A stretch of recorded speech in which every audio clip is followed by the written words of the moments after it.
السلام علیکم ورحمۃ اللہ وبرکاتہ۔ الحمد للہ رب العالمین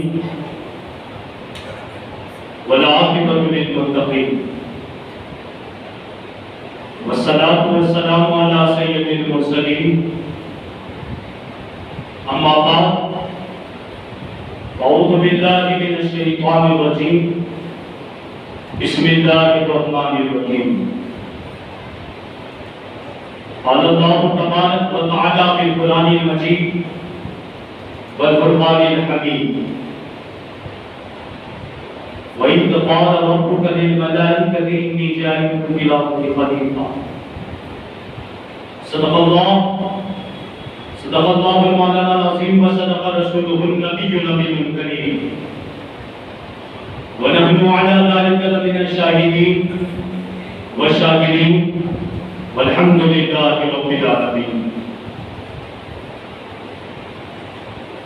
معزز سامعین کرام، آئیے ہم اور آپ مل کر سب سے پہلے آفتاب ہدیٰ، ماہتاب عطا، در پہلے صفا، معدن اتقا، سید الاسفیاء، جلوہ حق نما، عکس نور خدا، صاحب حضرت احمد مجتبی محمد مصطفیٰ صلی اللہ علیہ وسلم کی بارگاہ میں کسفنا ہے درود و سلام کا نذیر کی پیش کر آواز بلند پڑھیں، صلی اللہ علیہ نبی وآلہ صلی اللہ علیہ وسلم، صلاۃ و سلام علیک یا رسول اللہ صلی اللہ علیہ وسلم۔ ایک مرتبہ درود پاک پڑھ لیں، صلی اللہ علیہ نبی وآلہ صلی اللہ علیہ وسلم، صلاۃ و سلام علیک یا رسول اللہ صلی اللہ علیہ وسلم۔ ایک مرتبہ نبی اور آل نبی کو بندہ پاس سے درود پاک پڑھ لیں، صلی اللہ علیہ نبی وآلہ صلی اللہ علیہ وسلم، صلاۃ و سلام علیک یا رسول اللہ صلی اللہ علیہ وسلم۔ چمک کچھ سے باتیں ہیں سب پانے والی، چمک کچھ سے باتیں ہیں سب پانے والے، میرا دل بھی چمکا دے چمکانے والے، برستا نہیں دیکھ کر ابر رحمت، برستا نہیں دیکھ کر ابر رحمت، بدوں پر بھی برسا دے برسانے والے، بدوں پر بھی برسا دے برسانے والے، اور حرم کی زمین اور قدم رکھ کے چلنا، حرم کی زمین اور قدم رکھ کے چلنا، ارے سر کا موقع ہے اور جانے والے، ارے سر کا موقع ہے اور جانے والے، اور تو زندہ ہے واللہ، تو زندہ ہے واللہ، تو زندہ ہے واللہ، تو زندہ ہے واللہ، میری چشم آدم سے چھپ جانے والے، میری چشم آدم سے چھپ جانے والے، اور رضا نفس دشمن ہے دم میں نہ آنا، رضا نفس دشمن ہے دم میں نہ آنا، کہاں تم نے دیکھے ہیں چلرانے والے، کہاں تم نے دیکھے ہیں چلرانے والے۔ معزز سامعین کرام، ایک مرتبہ درود پاک پڑھ لیں، صلی اللہ علیہ نبی وآلہ صلی اللہ علیہ وسلم، صلاۃ و سلام علیک یا رسول اللہ صلی اللہ علیہ وسلم۔ اللہ تبارک و تعالیٰ نے قرآن پاک میں ارشاد فرمایا ہے، قال ربک للملائکۃ انی جاعل فی الارض خلیفۃ۔ یاد کرو اس دن کو جب اللہ تبارک و تعالیٰ نے کہا فرشتوں سے کہ بے شک میں زمین میں خلیفہ بنانے والا،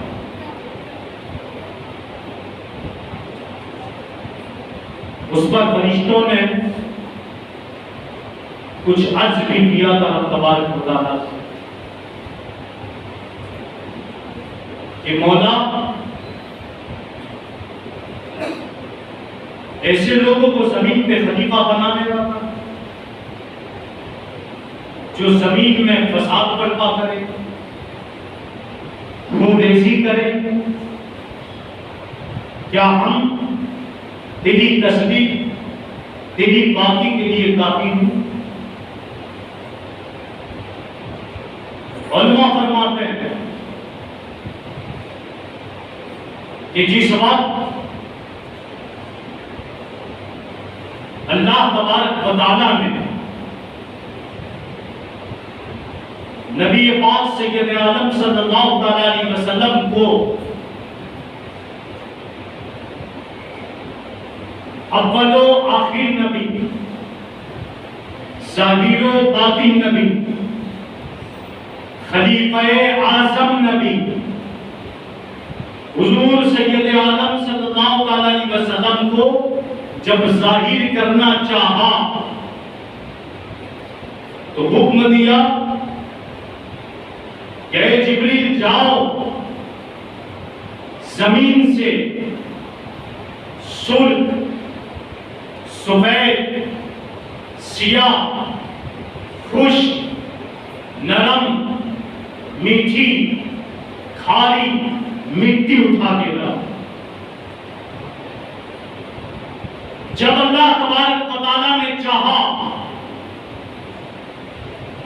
کہ نبی پاک صلی اللہ علیہ وسلم کو ظاہر کیا جائے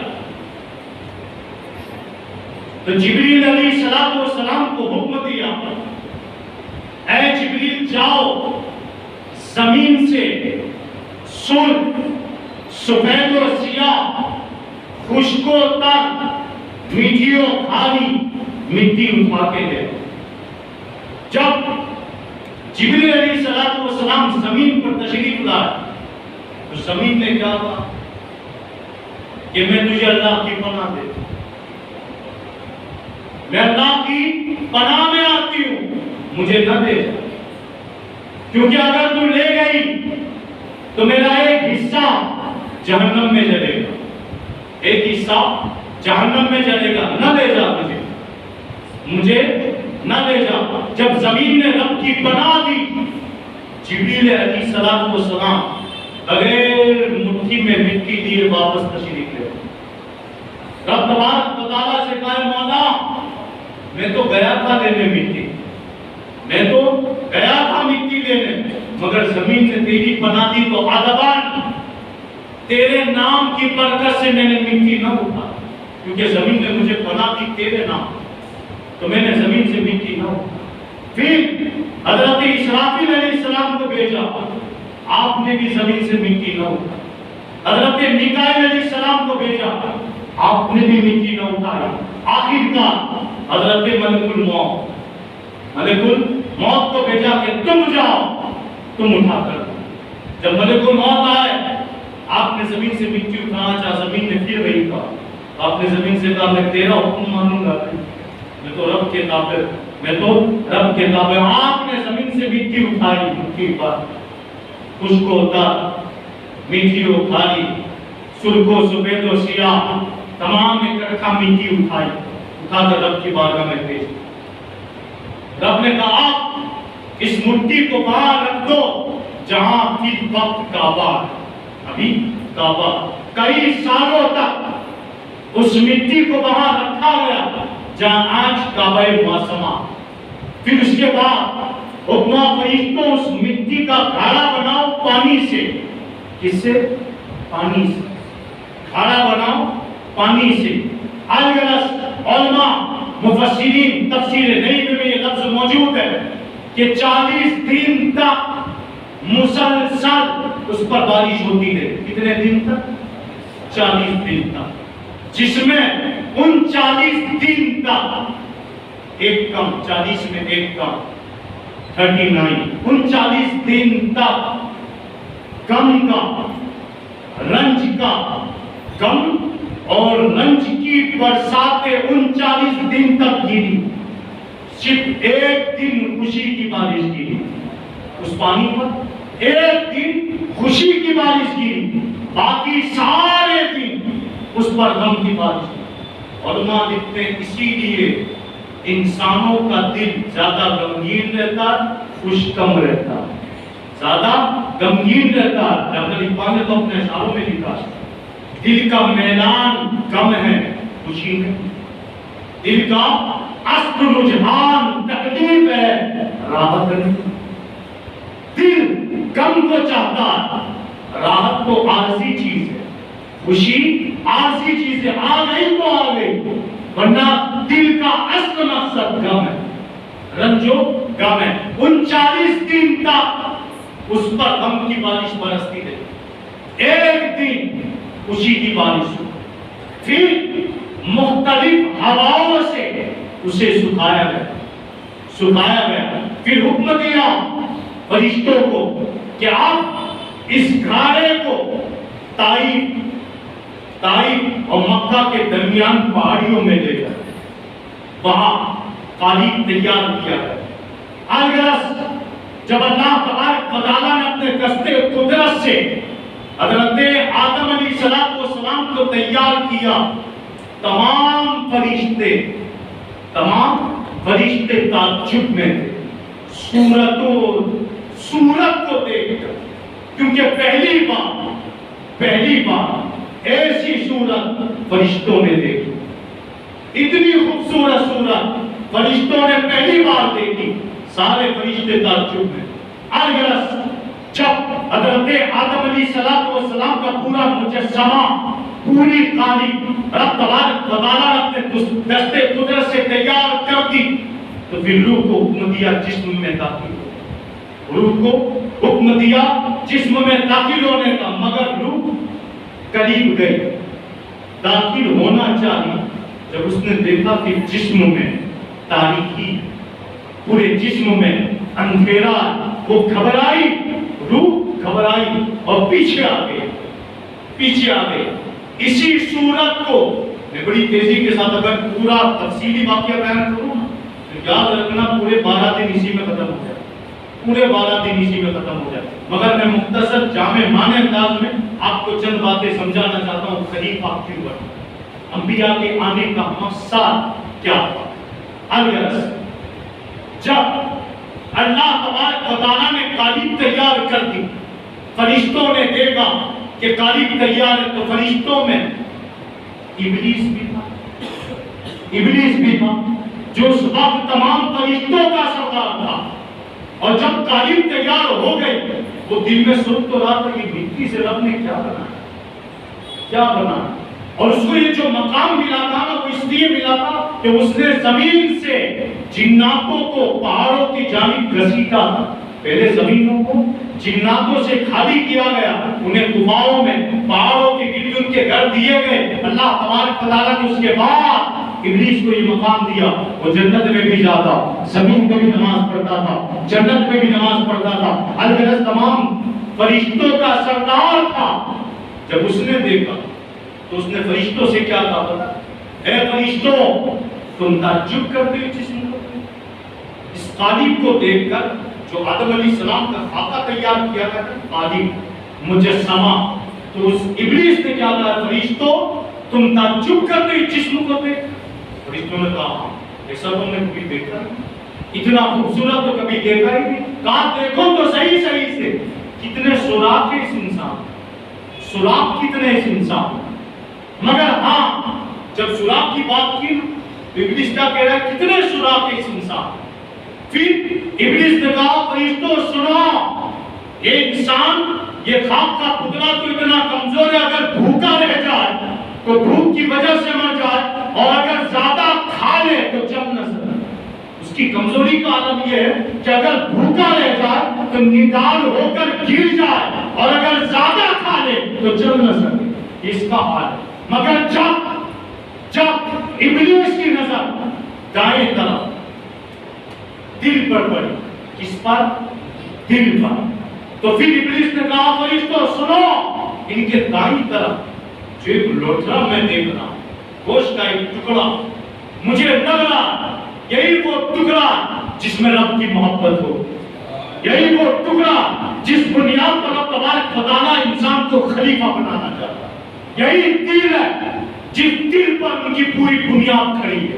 اگر یہ اچھا تو سارا جسم اچھا، اگر یہ خراب تو سارا جسم خراب. یہی چیز نبی پاک صلی اللہ علیہ وسلم نے صحابہ سے کہی کہ صحابہ سنو، تمہارے جسم میں ایک ٹکڑا ایسا ہے، اگر وہ سلامت تو سارا جسم سلامت، اگر وہ بگڑا تو سارا جسم بگڑ جائے گا. اور جب صحابہ نے پوچھا یا رسول اللہ وہ کیا ہے تو آپ نے ارشاد فرمایا یہ قلب، وہ دل ہے.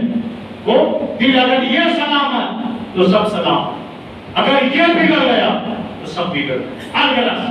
اللہ تبارک و تعالیٰ نے لوگ کو حکم دیا داخل ہو جسم، مگر جب وہ داخل ہونے کی قریب کی تاریخی دیکھ کر پیچھے آ پھر کیا ہوا؟ پھر وہی ہوا جس مقصد کے لیے ہم میلاد منائیں. بولو سبحان اللہ. وہی ہوا جن کے چرچے کرتے ہم آج یہاں بیٹھے ہوئے. پھر نبی پاک صلی اللہ علیہ وسلم کا نور آپ کی پیشانی میں داخل کیا، آپ کی پیشانی میں داخل کیا گیا. جیسے ہی نور محمدی حضرت آدم علیہ السلام کی پیشانی میں چمکایا گیا، روح اندر داخل ہونا شروع. اندر جب نور ہی نور ہو گیا تو اندر داخل ہونا شروع ہو گئی. جب منہ تک پہنچی، گلے تک آئی، جیسی گلے تک پہنچی کہ جسم میں نہیں پہنچی، گلے تک پہنچی تھی، فوراً آپ نے چھینک کھا. کیا کھا؟ چھینک. آپ نے کیا کہا؟ الحمدللہ. کیا کہا؟ الحمدللہ. رب نے جواب دیا یہ رحموں کا. اور جب پشت تک آ گئی تو پشت تک آئی تو آپ کھڑے ہونے لگے، مگر پیڑ میں نہیں آئی تھی تو گر گئے. اور رب نے کہا خلق الانسان من عجل، خلق الانسان من عجل. رک گئے. پھر سارے جسم پہ جب سارے جسم میں پیوت ہو گئے، پھر رب نے حضرت آدم علیہ السلام سے کہا آدم اب جاؤ. فرشتوں کا فرشتوں کی ایک جماعت وہاں کھڑی، انہیں جا کر سلام. آپ گئے، آپ نے سلام کیا السلام علیکم ورحمۃ اللہ. جواب آیا وعلیکم السلام ورحمۃ اللہ. جب فرشتوں نے جواب دیا حضرت آدم علیہ السلام دوبارہ واپس آئے. رب نے کہا اے آدم سنو، یہی طریقہ تمہاری اولاد کا بھی ہوگا. جب آپس میں ملیں گے نا یہی طریقہ تمہاری اولاد کا بھی ہوگا. پھر اللہ تبارک و تعالیٰ نے حضرت آدم سے جب کہا تمہاری اولاد کا بھی یہی طریقہ ہوگا، حضرت آدم کرنے لگے میری اولاد، میری اولاد. اور رب تبارک و تعالیٰ نے اپنا دست قدرت آپ کی پشت پر مارا. سارے انسان جو قیامت تک آنے والے تھے، قیامت تک آنے والے تھے، سب ظاہر ہو گئے. سب آپ نے دیکھے، سب آپ نے دیکھے. کون سے؟ نیک دیکھے، بدکار دیکھے، فاسق دیکھے، فساد کرنے والے دیکھے، خونریزی کرنے والے دیکھے، انبیاء دیکھے، اولیاء دیکھے، غوث دیکھے، غریب نواز کو دیکھا، داتا گنج بخش کو دیکھا، آج سب کو دیکھا. دیکھنے کے بعد سارے اسماء کے نام، ساری چیزوں کے نام آپ کو سکھا دی. کس نے سکھا؟ رب نے سکھا. اور سکھا کر پھر فرشتوں سے کہا فرشتوں آیا. جب سارے فرشتے آئے رب تبارک و تعالیٰ نے ساری چیزیں ان کو دکھا. جو چیز حضرت آدم علیہ السلام کو دکھا چکے تھے رب تبارک و تعالیٰ نے دکھا دی تھی، وہ فرشتوں کو دکھائے. اے فرشتوں دیکھو یہ ساری چیزیں، بتاؤ ان کے نام کیا. تو فرشتوں نے کیا کہا مولا ہم تو تیرے بتائے بنا جان ہی نہیں سکتے، تو ہی علم حکمت والا، ہم تو جان ہی نہیں سکتے تیرے بتائے بنا. تو پھر رب تبارک و تعالیٰ نے کیا کہا اے آدم تم جاؤ، اے آدم تم جاؤ، اب تم ان اسماء کے نام ان کو بتاؤ. کیا میں توجہ چاہوں؟ کیا کہا اے آدم اب تم جاؤ ان اسماء کے نام ان فرشتوں کو بتاؤ. جب ان اسماء کے نام آپ نے فرشتوں کو بتائے تو فرشتوں نے اپنی عاجزی کی اور کمال علم کا احساس کیا. کس کا؟ حضرت آدم علیہ السلام کا. جب آپ یعنی فرشتوں کو احساس ہو گیا ہم عاجز، حضرت آدم علیہ السلام کمال علم والے، تو پھر رب نے کہا آپ فرشتوں انہیں سجدہ کرو، اب انہیں سجدہ کرو. جب تعظیمی سجدے کا حکم دیا گیا تو انکار کیا ابلیس نے. تو انکار کی بنیاد پر کافر قرار دیا، انکار کی بنیاد پر کافر قرار دے دیا گیا. اب سوال یہ ہے کہ جس وقت اللہ تبارک و تعالیٰ نے آدم علیہ السلام کے خلیفہ بنانے کی بات فرشتوں کے سامنے کی تو فرشتوں نے کیا کہا تھا مولا کہ ہم کافی نہیں، ہم تسبیح پڑھتے ہیں، تحلیل کرتے ہیں، تیری پاکی بیان کرتے ہیں. زمین میں کیوں ایسے کو خلیفہ بنانے جا رہا ہے جو زمین میں فساد کر رہا ہے، خونریزی کرے، اتنے سارے معاملات کو کرنے والے ہیں. اب سوال یہ بھی ہوتا ہے کہ فرشتوں کو کیسے معلوم تھا یہ خون ریزی کریں؟ فرشتوں کو کیسے معلوم تھا یہ فساد کریں؟ کیا فرشتوں کو معلوم نہیں تھا یہ شرف و فضیلت والے بھی ہوں، ان میں غوث و کتب بھی ہوں، ان میں انبیاء بھی ہوں؟ فرشتوں کو معلوم نہیں تھا تو علماء مفسرین اور لکھا ہے جائیں فرشتوں نے لوہے محفوظ پا اتنا تو پڑھ لیا تھا کہ آدم علیہ السلام کی اولاد میں کچھ لوگ فسادی ہو گئے، خونریزی والے ہوں، مگر جو چیز شرف و فضیلت والی تھی رب تبارک و تعالیٰ نے اسے چھپائی. کیوں چھپائی؟ اگر نہ چھپاتا تو پھر وہ اعتراض ہی نہ کرتے، فرشتے اعتراض ہی نہ کرتے. علماء نے لکھا جب فرشتوں نے کہا ہے مولا ایسے لوگوں کو پیدا کرنا جو زمین میں فساد کریں، جو زمین میں خونریزی کریں، کہ ہم تیری تسبیح کے لیے، ہم تیری پاکی کے لیے کافی نہیں ہیں، اور تو ایسے لوگوں کو پیدا کر رہا ہے جن میں قوت عائشہ ہو، جن میں قوت شہوت ہو، شہوت غضب کی قوت، غصے کی قوت، عقل کی قوت، یہ ساری چیزیں ان میں موجود ہوگی جو غضب غصے کی وجہ سے، شہوت کی وجہ سے دنیا میں فساد کریں گے، دنیا کے اندر خونریزی کریں گے. اے مولا تو ایسے کو خلیفہ بنانے جا رہا. رب نے کہا اے فرشتوں جو میں جانتا ہوں تم نہیں جانتے، جو میں جانتا ہوں تم نہیں جانتے. اب اللہ تبارک و تعالیٰ نے کیا کہا جو میں جانتا ہوں وہ تم نہیں جانتے. اب یہاں رک کر چند دو باتیں میں بیان کرنا چاہتا ہوں. خلیفہ کہتے ہیں، خلیفہ کہتے ہیں نائب کو، خلیفہ کہتے ہیں کسی کی وفات کے بعد کوئی قائم مقام، خلیفہ کہتے ہیں کسی کی عدم موجودگی میں کسی کو رکھا جائے، خلیفہ کہتے ہیں اگر کوئی فوت ہو جائے تو اس کے فوت ہونے کے بعد کوئی اس کا جانشین بنے، خلیفہ بنے. مگر رب تبارک و تعالیٰ کے لیے تمام چیزیں، رب کا فوت ہونا، رب کا عاجز ہونا، رب کا غائب ہونا، رب تبارک و تعالیٰ ان تمام چیزوں سے پاک، رب تبارک و تعالیٰ ان تمام چیزوں سے پاک ہے. تو خلیفہ کی ضرورت رب کو نہیں تھی، بندوں کو. رب نے بندوں کے لیے بنایا. کس کے لیے بنایا؟ بندوں کے لیے بنایا. اور کیوں بنایا؟ تو کیوں کا جواب یہ ہے، اس لیے بنایا کہ بندے اتنے قاصر ہیں کہ ڈائریکٹ رب سے بات نہیں کر سکتے، ڈائریکٹ رب سے لے بھی کچھ نہیں سکتے، ڈائریکٹ بات بھی نہیں کر سکتے. تو بیچ میں کچھ ایسے لوگوں کی ضرورت تھی جو رب کے اور بندوں کے درمیان واسطہ، جو رب اور بندوں کے درمیان واسطہ ہو. اسی واسطے کو ہم انبیاء کہتے ہیں، مرسلین کہتے ہیں. الغرض انبیاء کرام میں جو انبیاء کرام عام تھے ان پر تو فرشتوں نے وحی لا کر بالواسطہ یا بلا واسطہ یعنی فرشتوں کے ذریعے بلا واسطہ ڈائریکٹ رب تبارک و تعالیٰ سے بات کر کے، جیسے حضرت موسیٰ علیہ السلام سے ڈائریکٹ رب تبارک و تعالیٰ نے کلام کیا. نبی پاک سید عالم صلی اللہ علیہ وسلم کو معراج پہ بلا کے بات کی. الغرض علماء لکھتے ہیں جسے اللہ تبارک و تعالیٰ اپنا خلیفہ بناتا ہے نا، اسے چند وہ چیزیں عطا فرماتا ہے جو عقل و حیرت سے ماورا، عقل و حیرت سے ماورا، جس کو علماء نے لکھی ہے، جس سے میں اپنا موقف ثابت کرنا چاہوں گا. اہل سنت و جماعت چند باتیں بڑی غور سے سماعت کریں.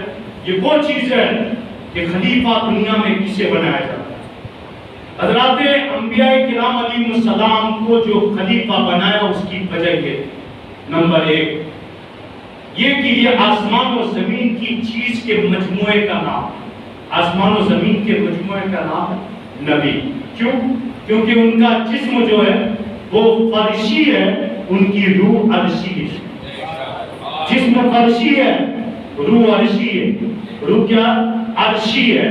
نمبر دو یہ کہ یہ حق تعالیٰ کی ساری صفات کے مظہر ہوتے ہیں، اللہ کی ساری صفات کے مظہر ہوتے ہیں. اور یہ جو میں پڑھ رہا ہوں یہ صرف ہمارے عقیدے ہیں، ورنہ بعض میں تو اس میں بھی ڈنڈیاں ماری. اور جن لوگوں نے انہی چیز میں ڈنڈیاں مار دی ہو تو بتاؤ پھر اسلام پہنچایا کس نے صحیح سے؟ اسلام پہنچایا کس نے صحیح سے؟ نمبر دو یہ کہ سارے انبیاء رسول حق تعالیٰ کی ساری صفات کے مظہر ہوتے ہیں. نمبر تین یہ کہ رب تبارک و تعالیٰ نے اپنا علم عطا فرمایا، یہ کہ ان کو یعنی انبیاء و مرسلین کو اللہ سبحانہ نے اپنا علم عطا فرمایا کہ جس نے جس سے ان انبیاء اور مرسلین نے قوانین اور قاعدے بنا ڈالے۔ چوتھا یہ کہ ان کو اپنا کلام دیا، رب عزوجل کے کلام کو اپنی زبان سے مخلوق تک پہنچانا، یہ انبیاء اور مرسلین کا کام تھا۔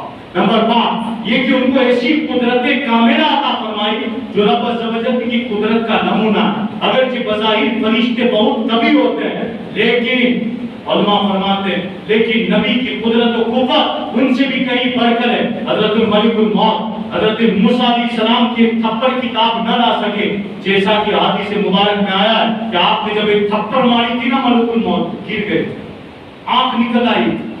علماء فرماتے ہیں کہ اللہ تبارک و تعالیٰ انبیاء کو وہ قدرت کاملہ عطا فرماتا ہے، ایسی قدرت کاملہ عطا فرماتا ہے جو کہیں کسی کو عطا نہیں۔ تو ہم اس کے تو قائل ہیں کہ زمینوں کے مالک حضور ہے، آسمانوں کے مالک حضور ہے، ساری چیزیں رب تبارک و تعالیٰ نے ان کے توفیق پیدا فرمائی ہے، قبضہ ان کا۔ جب یہ بولو تو کتاب شیٹ کر میں نے کہا کہاں شیٹ کر؟ جب رب تبارک و تعالیٰ کسی کو اپنا خلیفہ بنا رہا امت کے لیے، اس نبی کی امت کے لیے، اپنے بندوں کے لیے، تو پھر اس میں یہ کمالات ہونا ضروری ہے۔ اگر یہ کمالات نہیں تو خلیفہ ہونے کا مجاز بھی نہیں۔ الحمدللہ یہ سارے عقیدے اہل سنت و جماعت میں موجود ہیں۔ نمبر 6 یہ کہ دنیا کی ہر چیز پر ان کے قبضے کیا گیا، حیوانات، جمادات، بلکہ آسمان و زمین پر ان کی حکومت قائم ہوتی ہے۔ اور علماء فرماتے ہیں اللہ تعالیٰ نے حضرت آدم علیہ السلام کی خلافت ثابت کرنے کے لیے ان کو تمام اسماء کا علم سکھا دیا۔ علماء نے لکھا ساتویں یہ چیز کہ جسمانیات کے علاوہ روحانیات میں بھی ان کا بہت دور دورہ ہوتا ہے کہ جنات فرشتے ان کے قبضے میں۔ خیال تو کرو کہ عرب شریف کا ایک ناکا نشین شہنشاہ دو عالم صلی اللہ علیہ وسلم ایک آن میں زمین آسمان کے سفر کو طے کر کے وہاں تشریف لا کر پھر یہاں آ گئے اور انسان اسی خیال میں بے قرار رہ گئے اچانک اتنی مدت کے اندر۔ تو یہ روحانی طاقت تھی۔ علماء فرماتے ہیں اللہ تبارک و تعالیٰ جب کسی کو اپنا خلیفہ بناتا ہے تو جسمانی طاقت کے ساتھ ساتھ اسے اتنی روحانی طاقت دے دیتا ہے جو جنات و فرشتوں سے بھی اعلیٰ ہو جاتی ہے۔ مگر ان بدبختوں نے اپنے عقیدے میں کیا لکھا کہ شیطان ملک الموت کا علم حضور کے علم کی طرح تھا۔ معاذ اللہ کیا لکھا؟ حضور کے علم۔ اور یہاں کیا لکھا؟ جسمانی اور روحانی طاقت جنات و فرشتوں سے بھی اعلیٰ ہوا ہے۔ اسی لیے تو ایک آن میں معراج کی رات حضور گئے اور آ گئے، اور جب گئے اور آ گئے پوری دنیا اب تو تعجب کر رہی، مگر سائنسی دور میں اب تعجب کرنے کے لائق۔ اور جب فرشتوں نے کہا مولا کیا ہم تقدیس کے لیے کافی نہیں؟ کیوں ایسے کو خلیفہ بنا رہا جو زمین میں فساد پھیلائیں گے؟ تو رب نے کہا تھا فرشتوں سنو، جو میں جانتا ہوں وہ تم نہیں جانتے۔ اب رب تبارک و تعالیٰ کیا جانتا تھا وہ سنیں، انشاءاللہ دل آپ کا بات ہو جائے۔ نمبر 1 فرشتوں سے رب نے کہا فرشتوں سنو، اس کی وجہ جو میں انسان کو خلیفہ بنا رہا ہوں اس کی وجہ یہ کہ تم کامل عابد ہو، وہ کامل عالم ہوں گے۔ تم کامل عابد، وہ کامل عالم ہوگا۔ اور عابد کے لیے مسجد کی محراب ہے اور عالم کے لیے خلافت کا تاج و تخت و تاج ہوگا، خلافت کا تخت و تاج ہوگا۔ نمبر 2 دوسری وجہ رب نے بیان کی فرشتوں سنو، دوسری یہ کہ تمہارا تعلق فقط عالم ارواح سے، تمہارا تعلق روح والی جماعت سے، روحانیت والی جماعت سے، تمہارا تعلق صرف عالم ارواح سے ہے۔ اور میں جس آپ کو پیدا کر رہا ہوں جس انسان کو، اس کا تعلق جسم سے بھی ہے روح سے بھی، جسم و روح دونوں سے ہوگا، کیونکہ اسے جسم اور روح دونوں ملیں گی۔ اور تیسرا یہ ہے فرشتوں سنو کہ تمہاری عبادت جبری ہے اور وہ تمہاری غذا اور ان کی عبادت اختیاری ہو، ان کی عبادت اختیاری ہوگی۔ چوتھی وجہ یہ کہ تمہیں عبادت سے کوئی چیز روکنے والی نہیں ہے، اور میں جس انسان کو پیدا کر رہا ہوں اسے عبادت سے روکنے کے لیے 1000 چیزیں درپیش آئی، عبادت سے روکنے کے لیے ہزار چیزیں پیش آئیں گی، پھر وہ ان سب چیزوں کو لات مار کر ہماری اطاعت کرے گا۔ اس لیے اس کا ایک سچا سجدہ تمہاری عبادتوں سے افضل ہوگا۔ اس انسان کا ایک سچا سجدہ تمہاری عبادتوں سے افضل ہوگا۔ اور 5ویں وجہ یہ ہے، فرشتوں سنو، میں اس لیے پیدا کرتا ہوں کہ تم میں کوئی گنہگار نہیں، تم میں کوئی گنہگار نہیں ہے، اس لیے تم سے ہماری شانیں ستاری اور غفاری ظاہر نہیں ہو سکتی، مگر ان میں گنہگار بھی ہوں گے۔ ان کے گناہوں کو میں چھپاؤں گا، اور جب وہ روئیں گے اور توبہ کریں گے تو ان کی مغفرت بھی کروں گا۔ جب میں گناہ چھپاؤں گا تو میری ستاری کا ظہور ہوگا، اور جب وہ روئیں گے اور میں ان کی بخشش کروں گا تو میری غفاری کا ظہور ہوگا، میری غفاری کا ظہور ہوگا۔ بے شک ان میں شہوت ہوگی، مگر جب وہ میرے صرف ہوں گے تو اس سے بڑے بڑے عمدہ نتیجے نکلیں گے، اور ان کے دل میں میری عشق و محبت کا جوش مارے گا اور میرے جذبہ ہوگا۔ جب وہ اپنا غصہ میری رضا کے لیے استعمال کریں گے تو میدان جہاد میں جانبازی غازی بن کر آئیں گے، شہید یا فتح مند ہو کر سامنے آئیں گے، اور وہ ہوں گے کہ ان کے پاس، جب ان کے پیڑے ہوئے لوگوں کے پاس رسول، انبیاء، کتابیں، احکام بھیجے جائیں گے، ان سے باتیں بیان کیے جائیں گے۔ اے ملائکہ اور فرشتوں، جس طرح ان میں فاسق و فاجر و بدکار ہوں گے، ایسے ہی ان میں متقی، عابد، زاہد، پرہیزگار بھی ہوں گے، اور سب سے بڑھ کر یہ کہ ان میں احمد مختار بھی ہوں گے، ان میں اصحاب کبار بھی ہوں گے، ان میں اہل بیت اطہار بھی ہوں گے۔ اور چھٹی ہے کہ صرف تم رکوع و سجود کی عبادت کر سکتے ہو۔ تمہارا حال یہ فرشتوں کہ تم صرف رکوع اور سجود کی عبادت کر سکتے ہو۔ انسان ہزارہ ایسی عبادت کرے گا جو تم بھی نہیں کر سکتے۔ وہ بھوکا رہ کر روزہ رکھے گا، میری راہ میں سر کٹا کر غازی بنے گا، میری راہ میں سر کٹا کر شہید بنے گا، سر بچا کر غازی بنے گا، میرا قرآن پڑھ کے قاری بنے گا، دشمنوں میں فیصلہ کر کے قاضی بنے گا، اور محبوب کا چہرہ دیکھ کر صحابی بنے گا، محبوب کا چہرہ دیکھ کر صحابی بنے گا۔ غرض کے ہر عزم سے سب عبادتیں انجام دے گا۔ اور ساتویں یہ اے فرشتوں، اس انسان کے طفیل تم کو بھی ہزاروں عبادتیں ملے گی، اس انسانی کے طفیل تمہیں بھی کئی عبادت اور کئی نام اور کئی کام سپرد ہوں گے۔ جواب تم نہیں کر سکتے وہ یہ ہوگا کہ جب انسان کو میں پیدا کروں گا تو انبیاء کو وحی دینے کے لیے تمہیں بھیجوں گا، انبیاء کے پاس وحی لے جانے کے لیے تمہیں بھیجوں گا، فرشتوں کا سردار تمہیں بناؤں گا، اور بدر کے میدان میں صحابہ کے ساتھ تمہیں شریک کروں گا، روزی دینے کے لیے تمہیں بھیجوں گا۔ اور آج بھی یہ کہ اس کو درد دل اور عشق ملے گا، اس انسان کو درد دل اور عشق ملے گا، اور ایسا درد دل اور عشق ملے گا جو آج تک انسانوں میں کہا ہے، انسانوں میں کہا ہے۔ اگر اللہ تبارک و تعالیٰ نے فرشتوں کو یہ سمجھا دیا، انسان جو ہے نا فسادی ذلیل ہوں گے، خونریزی کرنے والے بھی ہوں گے، مگر نیک بھی ایسے ہوں گے کہ جن کو بھولنے کے لائق ہوں گے۔ انبیاء، مرسلین، اور جب حضرت آدم علیہ السلام کو پیدا کر دیا، آپ کی بستی سے حضرت حوا رضی اللہ تعالیٰ عنہ کو پیدا کیا، جب دونوں کو کہا تم جنت میں رہو، وہ جنت میں رہنے لگے، پھر اللہ تبارک و تعالیٰ نے حکم دیا اس درخت سے نہ کھانا، مگر بدبخت ابلیس نے آپ کو بہکایا، اور بہکانے کی بنیاد پر آپ کو قسم دلائی، آپ کو قسمیں دلا کر کہا امید کرو، میں قسم دے کر کہتا ہوں یہ درخت آپ کو فائدہ دے گا، اس سے کھا لے۔ جب آپ نے بھول سے کھا لیا، رب نے جس درخت سے منع کیا تھا کھا لیا، تو کیا ہوگا؟ جنت سے زمین کی طرف بھیجے گئے، اور پھر زمین پہ آ کر حضرت حوا کی جدائی، جنت کی جدائی، جنت سے آنے کی جدائی، اس پر آپ 300 سال تک روتے رہے۔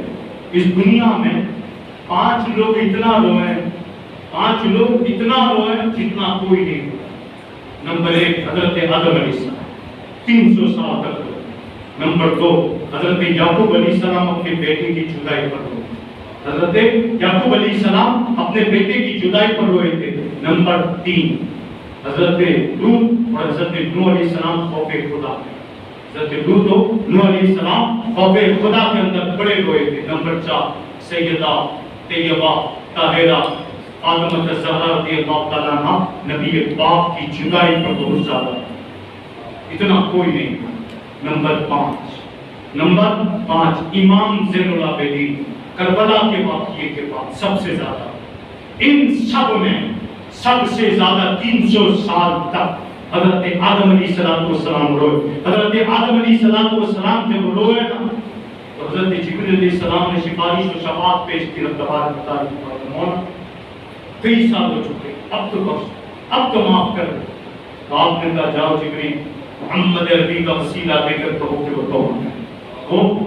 اگر آپ کو وہ نام یاد آئے واقعہ بڑا تفصیل ہے انشاءاللہ اب ملا تو میں بیان کروں گا. آپ نے اسی نام کے وسیلے سے توبہ, اور جب توبہ ہو گئی آپ نے کہا مولا اب ہمیشہ دنیا ہی میں رہنا, اب جنت میں نہیں نا. تو رب نے کہا تھا اے آدم اب تمہیں زمین ہی پر رہنا, زمین ہی میں رہنا, مگر ہماری نظر عنایت تم پر رہے گی. رب نے کہا میری نظر عنایت تم پر رہے گی, شرط ہے اب میں تمہیں کتابیں دوں گا, ہماری پشت انبیاء مرسلین کو بھیجوں گا جن میں سے میں کسی کو کتاب دوں گا, کسی کو صحیفے دوں گا, اور جو بگڑے ہوئے لوگ ہوئے انہیں تم راہ راست پر پہنچانا, راہ راست پر لانا, ان کو تبلیغ کرنا, مبلغ بن کے ساری کتاب سارے صحیفوں کا درس دینا, ان تک میری باتیں میرے احکام کو پہنچانا. حضرت آدم علیہ السلام سے رب نے کہا پھر اس کے بعد تم اگر نیک اور اچھے اعمال کرو گے کبھی تمہیں خوف نہیں آئے گا, کبھی تمہاری زندگیوں میں خوف نہیں آئے گا, پھر تم دوبارہ لوٹ کر اسی جنت کی طرف آؤ گے جہاں سے تم آئے گے, جہاں سے تم آئے تھے. تو انبیاء کرام جو اس دنیا میں تشریف لائے ان کا مقصد صرف اتنا تھا کہ اپنی امت کو رب تبارک و تعالیٰ کی طرف بلانا, اپنی امت کو اللہ تبارک و تعالیٰ کی طرف بلانا, ایک رب کی عبادت کی دعوت دینا. اور حضرت آدم سے لے کر نبی پاک تک سب نے اسی چیز کا درس دیا اور اسی چیز کی طرف بلایا, اور اپنے دور میں تبلیغ کی. کسی نبی نے تو 900 سال تک کئی سالوں تک تبلیغ کی, اور اس تبلیغ کے عوض انبیاء کرام کو ستایا گیا, انبیاء کرام کو مارا گیا, اور بنی اسرائیل نے تو اپنے دور میں کئی انبیاء کرام کو شہید کر دیا, اور کئی نبیوں کو تو درختوں کے بیچوں بیچ چیر کر ہار دیا, سروں سے لے کر ناک تک چیر کے رکھ دیا. مگر انبیاء کرام نے تبلیغ کا فریضہ روکا نہیں, تبلیغ کا انداز روکا نہیں, تبلیغ کرتے رہے, رب تبارک و تعالیٰ کی طرف بلاتے رہے, کیونکہ یہ رب تبارک و تعالیٰ کے خلیفہ تھے. اپنے دور کے اندر رب تبارک و تعالیٰ کے بندوں کو رب کی طرف لے جانے والے, رب تبارک و تعالیٰ کی طرف وسیلہ عظیم تھے. علماء فرماتے ہیں یہ سب کے سب حضرت آدم سے لے کر حضرت عیسیٰ علیہ السلام تک, حضرت آدم علیہ السلام اس امت کے پہلے خلیفہ ہیں, حضرت عیسیٰ علیہ السلام اس امت کے آخری خلیفہ ہیں, اور اگر آپ خلیفہ اعظم دیکھتے ہو تو نبی پاک کی ذات ہے, کیونکہ حضرت عیسیٰ علیہ السلام قرب قیامت میں پیدا ہو, نبی بن کر نہیں, اس امت کے ولی بن کر, اس امت کے ولی بن کر آئیں گے. تو پہلے خلیفہ حضرت آدم اور آخری خلیفہ حضرت عیسیٰ. علماء فرماتے ہیں کہ ان دونوں کے بیچ میں اعلیٰ خلیفے کا نام اور رب تبارک و تعالیٰ کے عظیم خلیفہ کا نام محمد عربی صلی اللہ علیہ وسلم ہے, جنہوں نے آ کر دنیا کے اندر کوئی انقلاب برپا کیا کہ آج بھی دنیا حیران ہے. آج بھی دنیا حیران ہے کہ انبیاء کرام کی تبلیغ کے ذریعے لاکھوں لوگ کہ جن کو ایسا درد, جن کے دل کے اندر پتھروں کی طرح سخت دل, نبی پاک کی خصوصیتوں میں خصوصیت یہ ہے اللہ تبارک تعالیٰ فرمائے علم و حکمت اور دلوں کی طہارت کے لیے ہم نے آپ کو کہا, آپ دلوں کو صاف کرنے والے. آج امت کا حال یہ ہے, انبیاء کرام کی بعثت کا مقصد دلوں کو پاکیزہ کر کے رب کی محبت کو داخل کرنا. مگر آج کل اہل تصوف صوفیزم, جسے غوث پاک, غریب نواز, ہم جنہیں صوفہ کہتے ہیں, صوفی لوگ کہتے ہیں, ان کا جو طریقہ کار تھا وہ تھا ذکر الہی, ذکر و فکر کے ذریعے وہ اپنے دل کو صاف کیا. مگر آج اس امت سے اس ذکر و فکر کا معاملہ بھی ختم، اس ذکر و فکر کا معاملہ بھی ختم ہو گیا۔ آج یہ امت ذکر سے اتنی دیر ہو چکی ہے کہ آج یہ دل سیاہ کے سیاہ ہو چکا۔ مثال کے طور پر جب بندہ گناہ کرتا ہے تو سیاہ نقطہ پڑتا ہے، پھر گناہ کرتا ہے تو نقطہ پڑتا رہتا ہے پھر پورا دن سیاہ ہو جاتا ہے۔ تو اس کے صاف کرنے کا طریقہ، کپڑے دھونے کے طریقے ہیں، کپڑا کس طرح صاف ہوتا ہے سب ہے دنیا کے اندر، ایک دل بھی ہے ہمارے پاس، اس کے صاف کرنے کا طریقہ۔ انبیاء، صحابہ، تابعین، تابعین نے کیا بتایا؟ ذکر خدا، اللہ کا ذکر۔ اگر ہم پیلی مریدی لے لیں، اگر ہم پیلی مریدی لے لیں تو آپ دیکھیں کہ لکھا ہوگا کہ ہر نماز کے بعد اتنی مرتبہ اللہ اکبر پڑھیں، اتنی مرتبہ سبحان اللہ پڑھیں، اتنی مرتبہ لا الہ الا اللہ کی ضربے مار، ضربے لگا۔ یہ خانقاہوں کا مجاز تھا، ضربے لگائی جاتی تھی جس سے دل صاف ہوتا۔ مگر آج یہ تمام معاملات ختم ہو گئے، جس سے آپ دل سخت ہو چکا، نصیحتیں قبول نہیں ہو رہی۔ ہم سب سے زیادہ جس بات پر علماء کرام نے زور دیا دل کی صفائی پر، آج ہمارے معاشرے سے ختم ہو گیا۔ پہلے ہوتا یہ تھا کہ گھر بنتے تھے، ذکر کی محفلیں ہوتی تھی، پرانے دور میں ذکر کی محفلیں ہوتی تھی۔ آج وہ ذکر کی محفلیں ختم ہو چکی۔ پہلے ہوتا تھا کہ قرآن پاک کے دور، قرآن پاک کا دور، قرآن پاک کی تلاوت، اس سے پہلے ذکر کی محفل ہوتی تھی، گھروں میں لائٹ بند کیے جاتے تھے، آوازیں بلند ہوتی تھی جس سے دل پاک کو صاف ہوتے تھے۔ یہ ساری چیزیں ہمارے معاشرے سے محفوظ ہو گئی، ختم ہو گئی، اور بچوں کو تو معلوم بھی نہیں کہ اس طرح کی کوئی چیز ہمارے پاس ہوتی۔ تو دل کی صفائی کا جو معاملہ تھا آج ہمارے معاشرے سے ختم کر دیا۔ اور نبی پاک صلی اللہ علیہ وسلم کے آنے کا مقصد دل کی صفائی۔ اگر دل میں لال، دل میں حسد ہے، دل میں کینہ، دل میں بغض ہے تو آپ آگے نہیں بڑھ سکتے۔ دل کی پاکی، دل کی صفائی ضروری ہے۔ انبیاء کرام کی بعثت کا مقصد لوگوں کے دلوں سے پاک و صاف کرنا تھا، اور جب دل گندا ہوگا اس میں اچھے عقیدے نہیں کر سکتے، اچھے اعمال، اچھی باتیں داخل نہیں ہو سکتی۔ تو پیارے اسلام کا یہ محفل میلاد میں مقصد بھی ہے کہ دل کی صفائی۔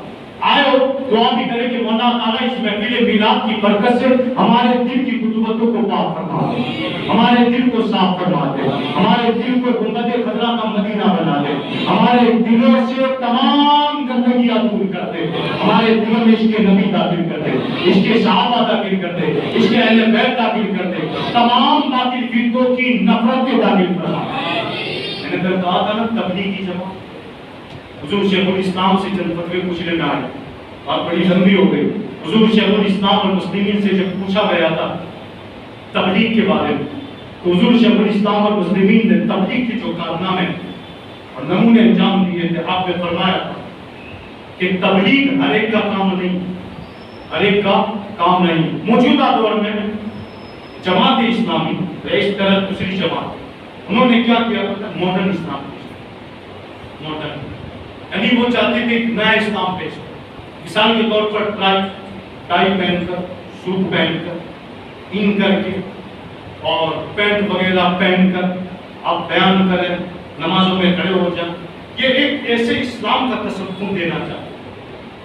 شیخ الاسلام اور مسلمین ان کی کہا اور فرمایا کہ جو اسلام آپ پیش کر رہے ہو اپنی کتابوں کے اندر، مودودی صاحب سے ڈائریکٹ بات کی تھی آپ نے کتاب سے، آپ ہمیں ثابت کر دیں یہ آپ جو اتنے سالوں بعد ایک ماڈرن اسلام پیش کر رہے ہو، یہ اسلام ہمیں سمجھ میں نہیں، کٹنگ داری ہے نا، ایک مشے کا آپ دیکھ لینا سر یوٹیوب اٹھا کرتے ہوئے، آج کل ہمارے نوجوانوں کی خرابی بھی یہ ہوگی، یوٹیوب اٹھائے اور اس میں جو آئے اس کو سنتے جا رہے، جماعت اسلامی ہے اسے سن رہے، اہل حدیث ہے اسے سن رہے۔ اب ہوتا کیا ہے؟ حضور شیخ الاسلام اور مسلمین سے جب بھی باطل فرقوں کے بیانات کے بارے میں سوال ہوا تو حضور یہ لوگ بیان بڑا اچھا کرتے ہیں، مسائل بڑے اچھے بیان کرتے ہیں، فضیلتوں پر جب آتے ہیں تو فضیلت اچھی بیان کرتے ہیں، حدیث پاک کا مفہوم بھی بڑا پیارا سمجھاتے ہیں، ایسا لگتا ہے کہ لوگ فدا ہو جائیں۔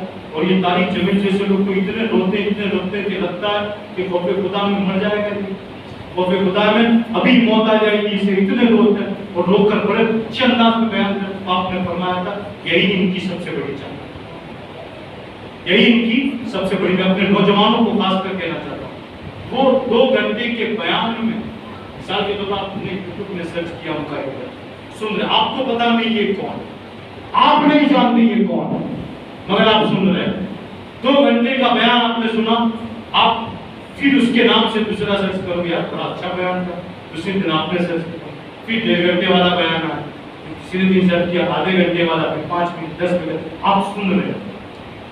حضور شیخ الاسلام نے فرمایا تھا کہ ان بدبختوں کی سب سے بڑی چالاکی یہ ہوتی ہے، یہ 2 گھنٹوں میں باقی رکھی تو بیان نہیں کرتے، 2 گھنٹے میں 1.5 گھنٹہ اچھا بیان کریں گے اور 30 منٹ درمیان میں ایسی بات کر دیں گے جو تمہیں سمجھ میں بھی نہیں، درمیان میں 2 باتیں ایسی کر جائیں گے جو آپ کی ایمان کو گل کر دے گا، جو آپ کی ایمان کو ختم کر دے گا۔ آپ کا دھیان ہوگا کس پر؟ 1 گھنٹہ 50 منٹ، مگر وہ 10 منٹ میں 2 باتیں ایسی کر گئے جس سے آپ کا ایمان ختم ہو گیا۔ اور ہم دھیان کرتے کس پر؟ 1 گھنٹہ 50 منٹ پر ہمارا دھیان ہے، 10 منٹ جو غلط بات تھی اس پر ہمارا دھیان ہے۔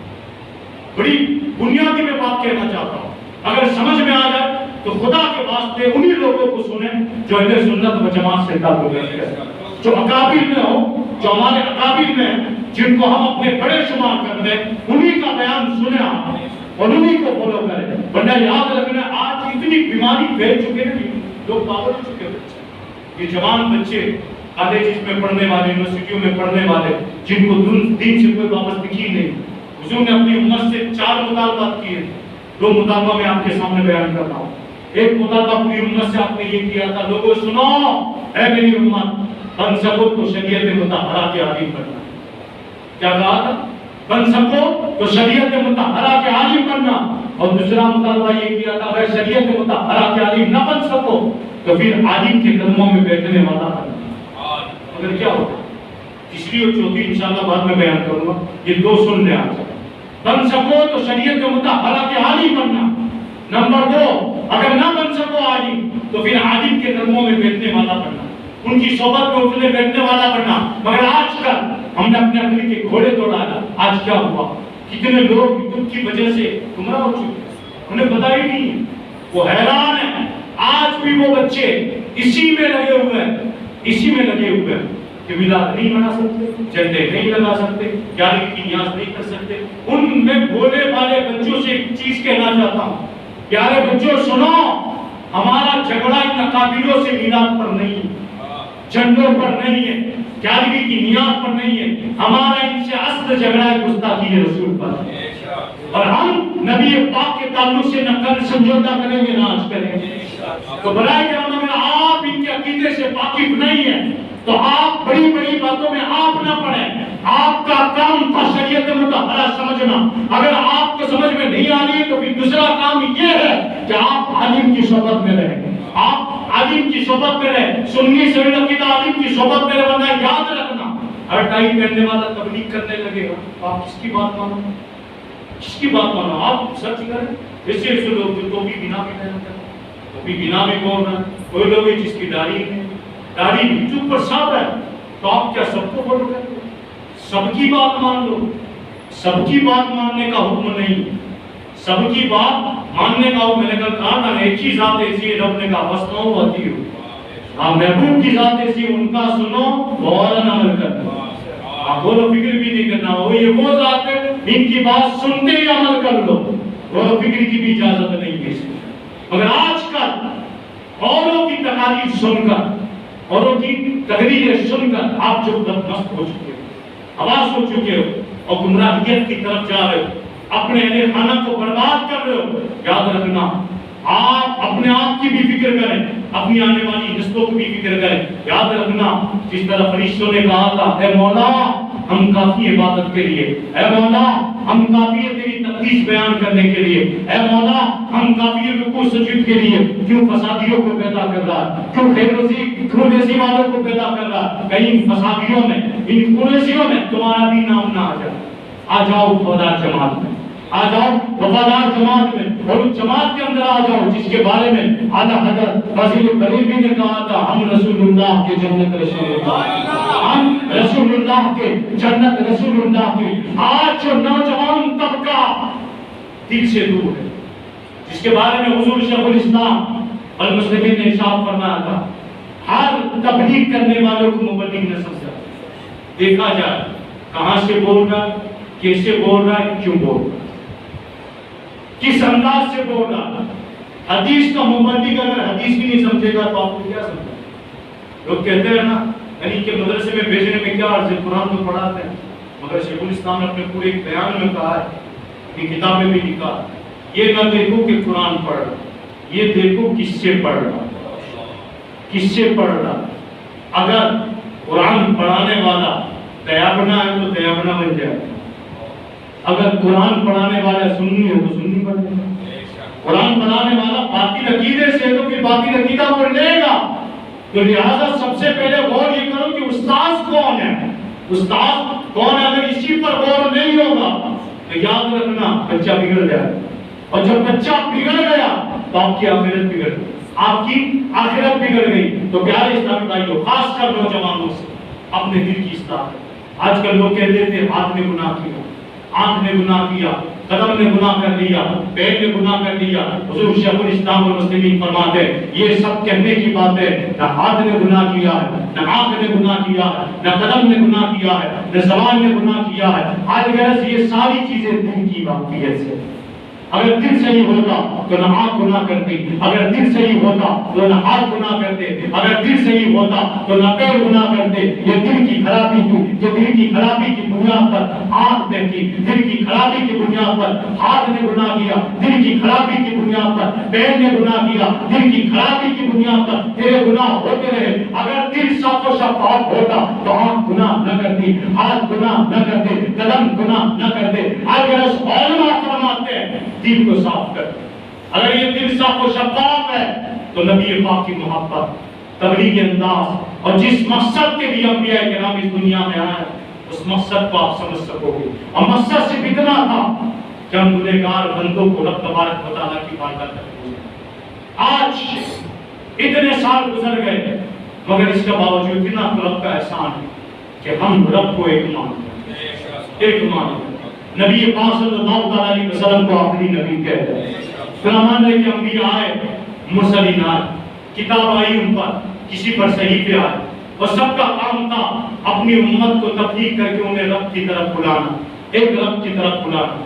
آج بھی ہم ایسے دور میں جی رہے جہاں لوگ ہاتھوں سے نہ جانے نہ کتنے خود بناتے ہیں، مگر رب کا کرم ہے ان ساری چیزوں کو دیکھنے کے باوجود آج بھی یہ پریشانی رب کی جانب جھک رہی ہے، ایک رب کی جانب جھک رہی ہے۔ یہ انبیاء کرام کی انتھک تبلیغوں کا نتیجہ تھا، یہ انبیاء کرام کی انتھک تبلیغوں کا نتیجہ تھا کہ انبیاء کرام نے اس انداز سے ہمارے دلوں کے اندر ایک رب کی محبت ڈالی، ایک رب کی محبت ڈالی کہ آج بھی ہم اس رب کو دیکھا نہیں، اس رب کو دیکھا نہیں مگر مان رہے رب ہے۔ کیوں مان رہے ہیں؟ اس کی وجہ بھی میلاد ہے، مان رہے ہیں جو اس کی وجہ بھی میلاد ہے۔ وہ میلاد کیوں ہے؟ کیونکہ 12 ربیع الاول کو جو نبی تشریف لائے یہ وہ آقا تھے جنہوں نے آ کر کہا تھا سب نے سنا تھا میں دیکھ کر آیا، سب نے سنا تھا میں دیکھ کر آیا۔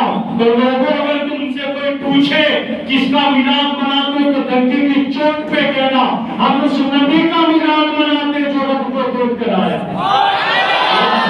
دیکھ کر آیا تھا۔ تو جو رب کو دیکھ کر آیا اس میلاد کا میلاد کیسے منائیں گے؟ جھوم کر منائیں گے، جھوم کر منائیں گے، اور فتنہ خوروں کے فتنوں میں نہیں آئیں گے۔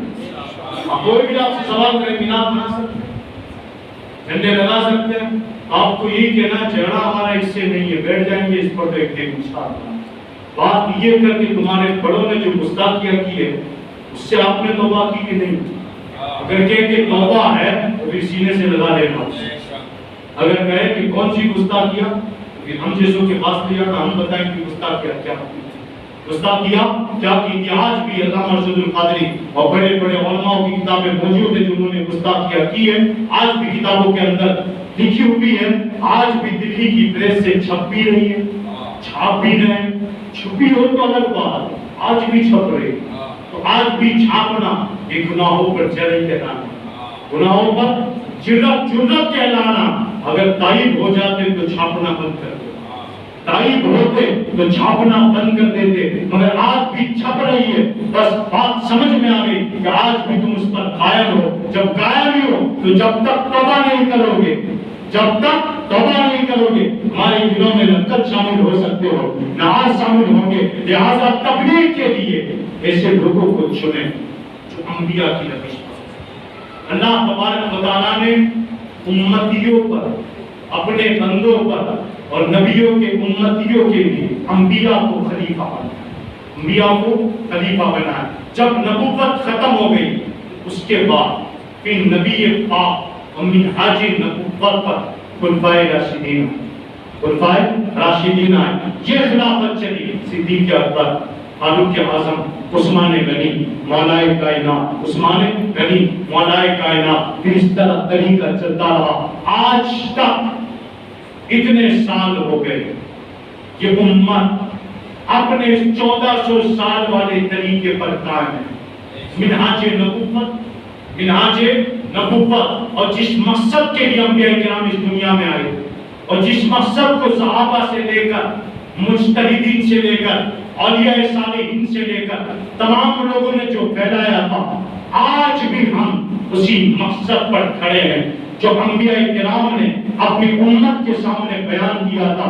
دعا ہے اللہ تبارک و تعالیٰ سے کہ اللہ تبارک و تعالیٰ انبیاء کرام جس مقصد کے لیے دنیا میں آئے تھے اور جنہوں نے اپنا جو مقصد دنیا میں پہنچا دیا، اس مقصد پر ہمیں، ہماری آنے والی نسلوں کو استقامت کے ساتھ قائم رکھنا اور اسی پر ہمیں مرنے جینے کی توفیق ربی عطا فرمائے۔ الحمدللہ انبیاء کرام جب آ گئے انہوں نے اپنا مقصد پورا کیا۔ ان کے آنے سے پہلے جو انسانی زندگیاں تھیں، نبی پاک سے پہلے انسان کے جو حالات تھے، مثال کے طور پر بیٹی، آج نعرہ لگا ہے بیٹی بچاؤ بیٹی پڑھاؤ، یہ نعرہ بھی اگر کسی نے دیا تو نبی پاک نے دیا، حضور نے دیا۔ بیٹی اس دور میں آپ نے بچائی تھی کیسے اور کس انداز سے محبت کی، بیٹیوں کے بارے میں آپ نے کیا کیا فرمایا، زندہ در گھور کرتے تھے، شادی والی عورت کے ساتھ کیا سلوک کرتے، بیٹیوں کے ساتھ ان کا سلوک کیا، انسان کے ساتھ کس انداز سے رہتا، ان کے خاندانوں کی آپس کی لڑائی کیسی، جب جھگڑتے تھے تو ان کا انداز کیا ہوتا۔ انشاءاللہ وہ سب کے سب کل کے موضوع میں، کل میرا موضوع ہوگا کہ انبیاء کرام سے پہلے انسانی زندگی کے حالات کتنے بدتر، اور جب نبی پاک صلی اللہ علیہ وسلم تشریف لے آئے تو پھر اس کے بعد انسانی زندگی کے حالات تبدیل کیسے ہوئے۔ آج جو ایک باپ بیٹی سے محبت کرتا، ماں محبت کے ساتھ ایک بیٹی کو دیکھ رہی ہے تو یہ احسان کس کا، یہ احسان کس کا؟ نبی پاک کا احسان۔ آج جو بیٹی نعمت ہے یہ نبی پاک کا احسان، ورنہ وہ صحابہ جو بعد میں اسلام لایا، جنہوں نے نبی پاک کے سامنے کہا تھا حضور ہم نے اپنے ہاتھوں سے اتنی بار اپنی بیٹیاں، اپنی بیٹیاں، اپنی بچیاں اپنے ہاتھوں سے زندہ کر دو، یا رسول اللہ اس کا صدقہ ہم دے تو کیا دے، قصاص دے تو کیا دے، بدلہ دے تو کیا دے۔ اور جب نبی پاک نے سنا جو آنسو نکلے، اس وقت جو بچیاں بیٹھی ہوگی نا تو دعا کر رہی کہ مولا تیرا احسان ہے کہ 12 ربیع الاول کو ایسا نبی بھیج دیا، ورنہ آج بھی ہم قبروں میں زندہ درگور کر دی جائے، آج ایک باپ ہمیں بوسہ تک نہ دیتا۔ تو علماء فرماتے ہیں مردوں سے زیادہ احسان تو عورتوں پر نبی پاک کا۔ عورتوں کو چاہیے کہ گھر میں ہر روز میلاد منائیں، ہر روز میلاد منائیں، ہر لمحہ میلاد منائیں، کیونکہ سب سے زیادہ احسان اگر بیٹیوں پر، بہوؤں پر، ماؤں پر اگر کسی نے کیا ہے تو نبی پاک نے۔ ماں کا جو مرتبہ نبی پاک نے دیا، بہن کا مرتبہ نبی پاک نے جو بیان کیا، ایک بیوی کیا شوہر کو کس انداز سے رہنا، کس انداز سے بات کرنی، کس انداز سے پیش آنا، الغرض عورتوں کے ساتھ معاملات کس انداز سے کرنے، یہ جو نبی پاک نے طریقہ سکھایا آج تک نہ کسی نے بیان کیا نہ کوئی بیان کر پایا۔ لہٰذا انشاءاللہ کل کا جو موضوع ہے وہ بڑا بہترین کہ جس میں انسان انبیاء کرام کی زندگیوں سے پہلے، آنے سے پہلے جو حالات تھے کس طرح اپنی زندگی بسر کرے، اور انبیاء کے بعد پھر ان کی زندگی کی حالات کیسے ہوئے، انشاءاللہ کل۔ السلام علیکم ورحمۃ اللہ۔